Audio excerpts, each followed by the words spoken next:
ಒಂದು ಸಾರಿ ರಾಜ ವಿಕ್ರಮಾದಿತ್ಯ ತನ್ನ ರಾಜ್ಯವನ್ನ ತನ್ನ ಸೋದರ ಭರ್ತರಿಗೆ ಹಸ್ತಾಂತರಿಸಿ ಸರಳ ವಸ್ತ್ರಗಳನ್ನು ಧರಿಸಿ ಕಾಡಿಗೆ ತಪಸ್ಸಿಗಂತ ಹೋಗ್ತಾನೆ. ಕಾಲ ಕಳೆಯುತ್ತೆ. ಒಂದು ದಿನ ತಪಸ್ವಿ ಗೋರಖನಾಥರು ಉಜ್ಜಯಿನಿಗೆ ಆಗಮಿಸ್ತಾರೆ. ರಾಜ ಭರ್ತರಿ ಅವರನ್ನ ತುಂಬಾ ಸಡಗರದಿಂದ ಸಂಭ್ರಮದಿಂದ ಆಧರಿಸಿ ಸತ್ಕರಿಸ್ತಾನೆ. ಇದರಿಂದ ಖುಷಿಗೊಂಡಂತಹ ಗೋರಖನಾಥರು ಒಂದು ಚಮತ್ಕಾರಿ ಹಣ್ಣನ್ನ ರಾಜ ಭರ್ತರಿಗೆ ನೀಡ್ತಾರೆ.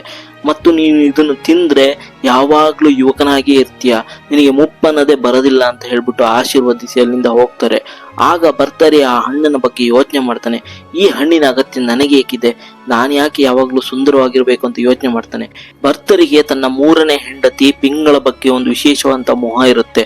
ಅವಳ ಸೌಂದರ್ಯಕ್ಕೆ ಅವನು ಮಾರು ಹೋಗಿರ್ತಾನೆ. ತನ್ನ ಹೆಂಡತಿ ಯಾವಾಗ್ಲೂ ಸೌಂದರ್ಯವಾಗಿರ್ಬೇಕು ಅನ್ನೋದು ಅವನ ಆಸೆನೂ ಆಗಿರುತ್ತೆ. ಅದಕ್ಕೋಸ್ಕರ ಭರ್ತರಿ ಆ ಹಣ್ಣನ್ನ ಪಿಂಗಳಿಗೆ ಕೊಡ್ತಾನೆ. ರಾಣಿ ಪಿಂಗಳಲ್ಲೂ ದುಷ್ಟ ಸ್ವಭಾವದಳಾಗಿರ್ತಾಳೆ. ಅವಳು ತನ್ನ ಪತಿ ಭರ್ತರನ್ನ ಪ್ರೀತಿಸ್ತಿರಲಿಲ್ಲ. ಅವಳು ಕೊತ್ವಾಲ್ನನ್ನ ಪ್ರೀತಿಸ್ತಿರ್ತಾಳೆ. ರಾಜ ಭರ್ತರಿಗೆ ಈ ವಿಷಯ ಗೊತ್ತೇ ಇರಲ್ಲ. ರಾಜನು ಆ ಚಮತ್ಕಾರಿ ಹಣ್ಣನ್ನ ರಾಣಿಗೆ ನೀಡಿದಾಗ ರಾಣಿ ಪಿಂಗಳಲ್ಲೂ ಯೋಚಿಸ್ತಾಳೆ, ಈ ಹಣ್ಣನ್ನ ಕೊತ್ವಾಲನಿಗೆ ನೀಡಿದ್ರೆ ಒಳ್ಳೆಯದು.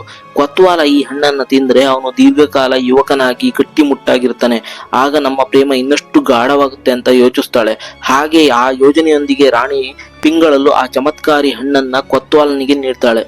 ಆದ್ರೆ ಕೊತ್ವಾಲ ರಾಣಿ ಪಿಂಗಳನ್ನ ಪ್ರೀತಿಸ್ತಿರಲ್ಲ. ಅವನು ಒಬ್ಬ ವೇಶ್ಯೆಯನ್ನ ಪ್ರೀತಿಸ್ತಿರ್ತಾನೆ. ರಾಣಿ ಅವನಿಗೆ ನೀಡಿದಂತ ಹಣ್ಣನ್ನ ಅವನು ತುಂಬಾ ಯೋಚನೆ ಮಾಡ್ಬಿಟ್ಟು ಅದನ್ನ ಆ ವೇಶ್ಯೆಗೆ ನೀಡ್ತಾನೆ. ಆ ವೇಶ್ಯೆ ಆ ಹಣ್ಣನ್ನ ಸಿಕ್ಕಿದಾಗ ತುಂಬಾ ಖುಷಿ ಪಡ್ತಾಳೆ. ಹಾಗೆ ತನ್ನ ಸೌಂದರ್ಯ ಯಾವಾಗ್ಲೂ ಕೊನೆವರೆಗೂ ಉಳಿಯುತ್ತೆ, ತಾನು ಯಾವಾಗ್ಲೂ ಯುವತಿಯಾಗಿರ್ಬೋದು ಅನ್ನೋದು ಅವಳಿಗೆ ಆಸೆ ಹುಟ್ಟುತ್ತೆ.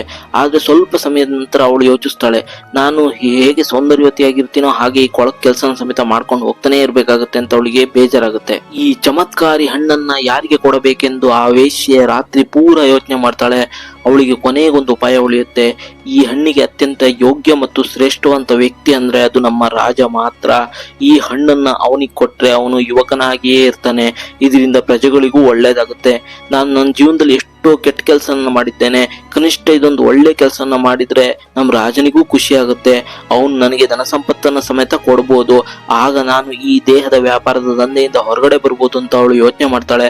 ಹಾಗೆ ಅವಳು ಆ ಚಮತ್ಕಾರಿ ಹಣ್ಣನ್ನು ತೆಗೆದುಕೊಂಡು ರಾಜನ ಬಳಿಗೆ ಹೋಗಿ ಆ ಹಣ್ಣನ್ನ ಅವನಿಗೆ ನೀಡ್ತಾಳೆ. ರಾಜ ಭರ್ತರಿ ಆ ಹಣ್ಣನ್ನ ಕಂಡಾಗ ಆಶ್ಚರ್ಯಗೊಳ್ತಾನೆ.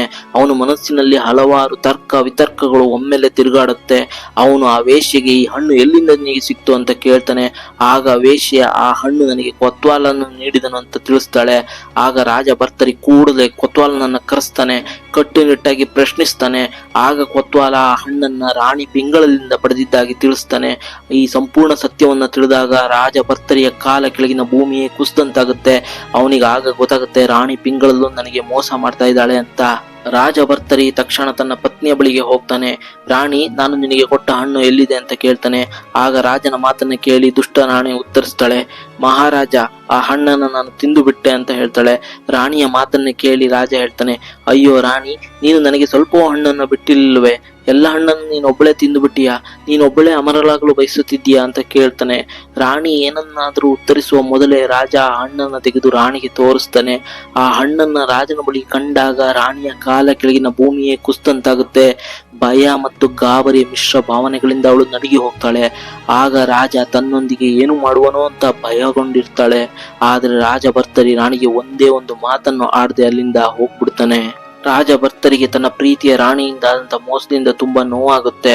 ಅವನಿಗೆ ರಾಜಕೀಯ ಕಾರ್ಯಗಳಿಂದಾಗ್ಲಿ ಸಾಮಾಜಿಕ ಕಾರ್ಯಗಳ ಬಗ್ಗೆ ಆಗ್ಲಿ ಯಾವುದೇ ರೀತಿಯ ಒಂದು ಆಸಕ್ತಿ ಇರಲ್ಲ.